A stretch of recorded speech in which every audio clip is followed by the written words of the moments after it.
wicked security scare. A crazed fan charging at Ariana Grande. Look who came to her rescue. Co-star Cynthia Erivo. Then, horror in the park. The little boy hit by a falling tree. Rushed to the hospital. The dad who tried to save him. His heartbroken mom clinging to her son's teddy bear. And new information on the cruise ship mystery death of the bubbly 18-year-old high school senior.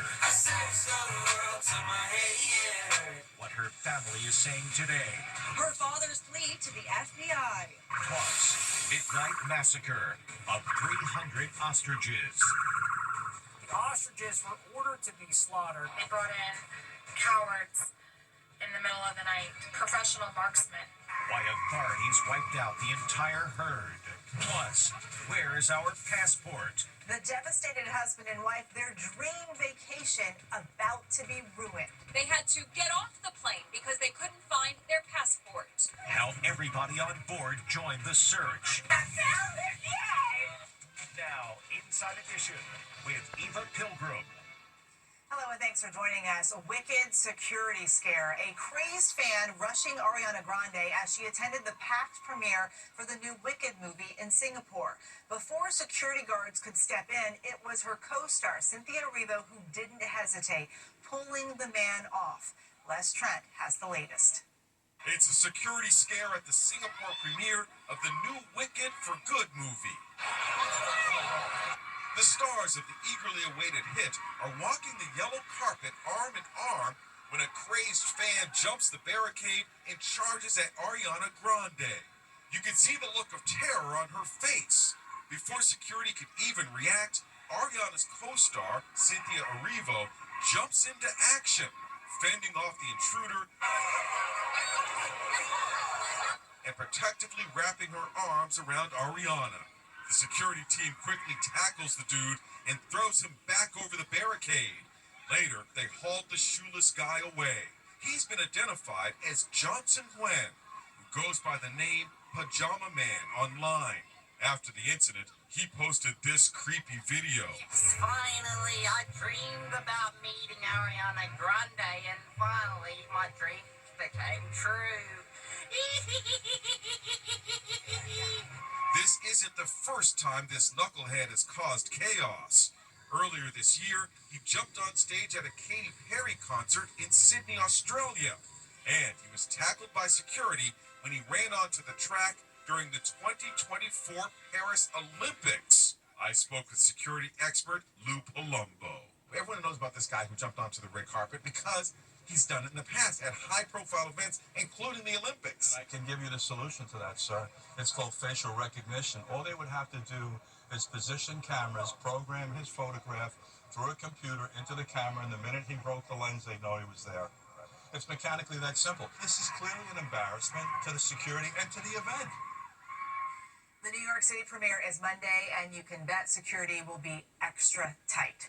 A day in the park for a family ends in horror. A dad took his two sons to the local park when out of nowhere he heard a loud crack. A massive tree branch came crashing down, causing the death of his 4-year-old son. Jim Murray spoke with the devastated parents. It's unimaginable heartbreak for the parents of this little boy who was simply playing in the park when a massive tree branch fell on him. There's not a second goes by that I don't miss my boy.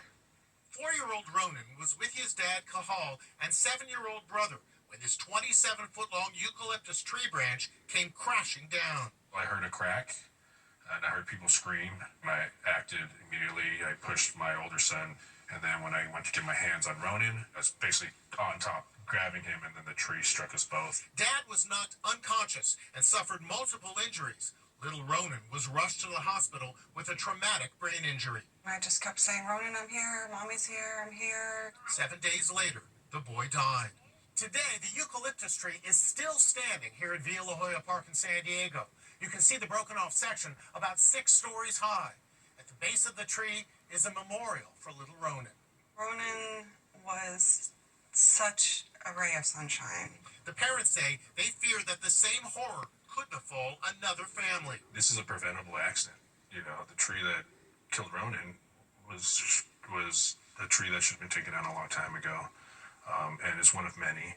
They're suing the city of San Diego and the two contractors that were hired to care for the tree. Well, the city is responsible to ensure that all of its parks and all of its property everywhere are safe and free of hazardous dangers.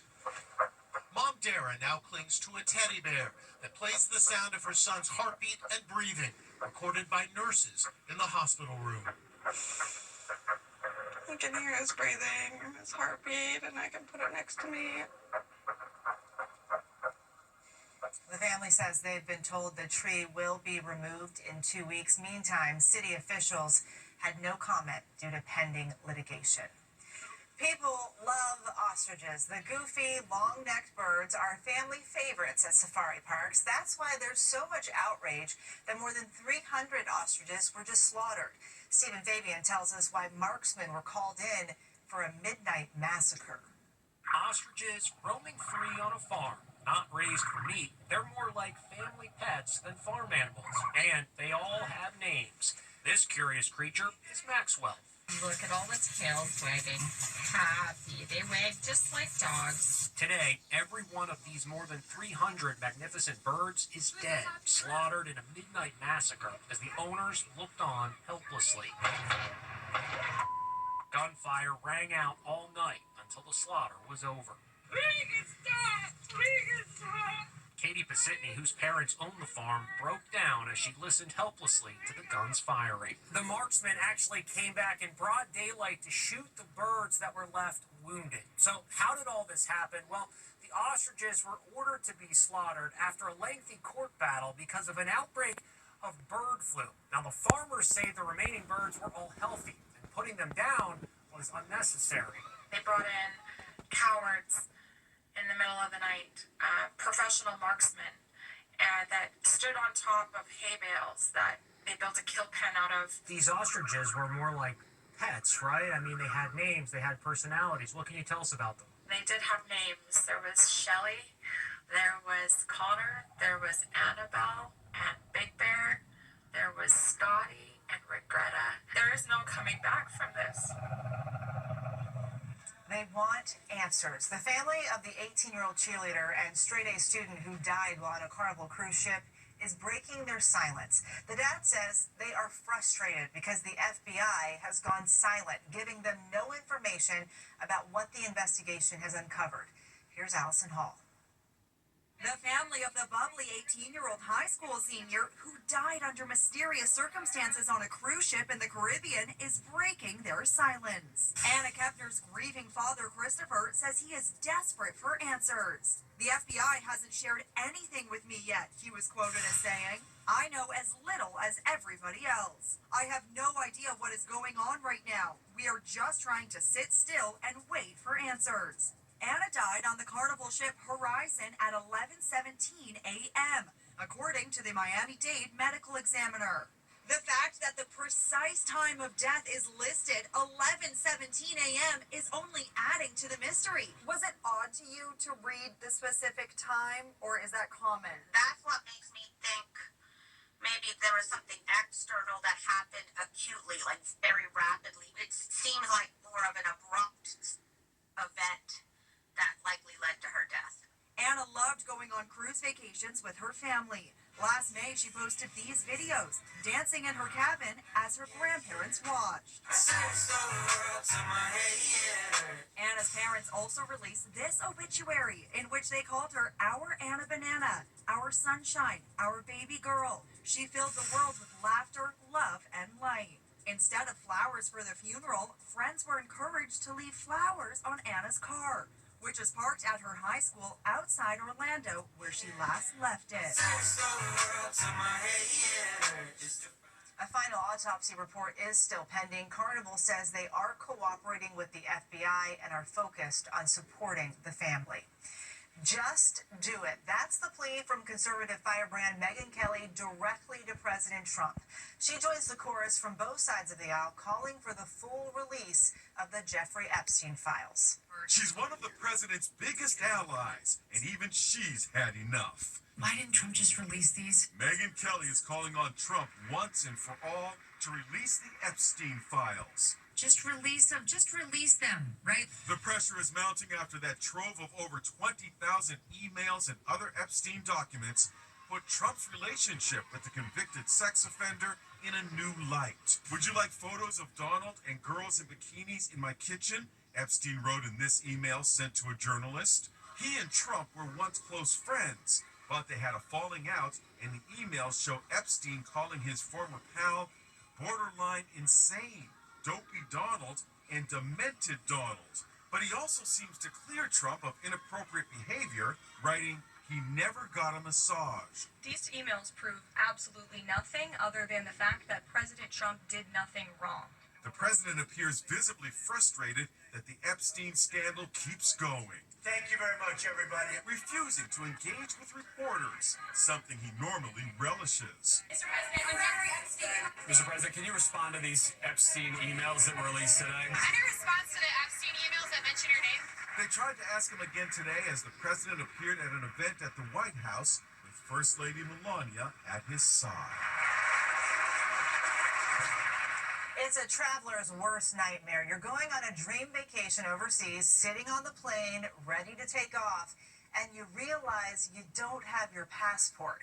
That just happened to this couple, and it led to an all-hands-on-deck search in the cabin. Anne Ricogliano tells us what happened. The trip of a lifetime for these Americans was about to go right down the drain.